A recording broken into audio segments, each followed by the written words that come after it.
அதான் இந்த சொல்லலாமான்னு தெரியல. நேத்து ஒரு ஃபங்க்ஷன் வீட்டுக்கு போயிருந்தேன். கத்துடைய பிள்ளைகளை இந்த கும்பக்கார ஆட்டம்னு சொல்லுவாங்க. அந்த என்ன சொல்றது, கத்துடைய பிள்ளைகளே, அந்த மாதிரிப்பட்ட கேடுகட்ட அவங்க செய்யறதுக்கும் நீங்க செய்யறதுக்கும் எந்த வித்தியாசமும் கிடையாது. நான் சொல்ல விரும்பல. நீங்க அவங்க ரோட்ல ஆடுறாளுங்க, நீங்க பலிபீடத்துல ஆடுறீங்க. உங்களுக்கு அவங்களுக்கு என்ன வித்தியாசம்னு தெரியும். சரி, அப்ப கர்த்தர் எவ்வளவு வேதனைப்படுகிறாருங்கிறத நீங்க பாத்துக்கங்க. இந்த அதிகாரத்துல லாஸ்ட் வசனத்துல கர்த்தர் ஒரே ஒரு எச்சரிக்கை வார்த்தையை சொல்லுகிறார்.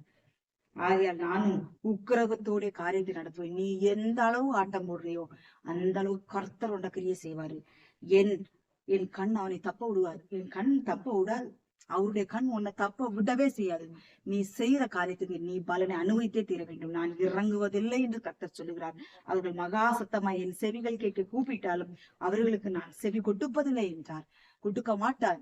தேவன் செவி கொடுக்க மாட்டார். நீ உண்மையாய் கர்த்தர் ஆராதித்தால் மாத்திரம் தான் தேவன் உனக்கு செவி கொடுப்பாரே தள்ளி நீ ஆட்டம் பாட்டம் கொண்டாட்டம் இந்த மாதிரிப்பட்ட காரியங்களை நீ செய்து கொண்டு தேவனை நோக்கி கூப்பிட்டால் அது உனக்கு செவி கொடுக்கவே மாட்டார். நாட்கள் சொல்றார், ஊழியர்களை குறை சொல்லாதீர்கள். நான் ஊழியர்களை குறை சொல்லவில்லை. இந்த மாதிரிப்பட்ட நாட்டம் பிடித்த ஊழியக்காரர்களை நான் பேசிக் கொண்டிருக்கிறேன். நாட்டம் பிடித்த ஊழியக்காரர்கள், இவர்கள் பக்கத்துல போய் நிற்க முடியாது. நாற்றம் பிடித்த ஊழியக்காரர்கள் மற்றவர்களை நாற்றத்துக்குள்ளாய் நடத்தி கொண்டிருக்கிறார்கள். இதை கேட்கிற யாராக இருந்தாலும் இந்த மாதிரிப்பட்ட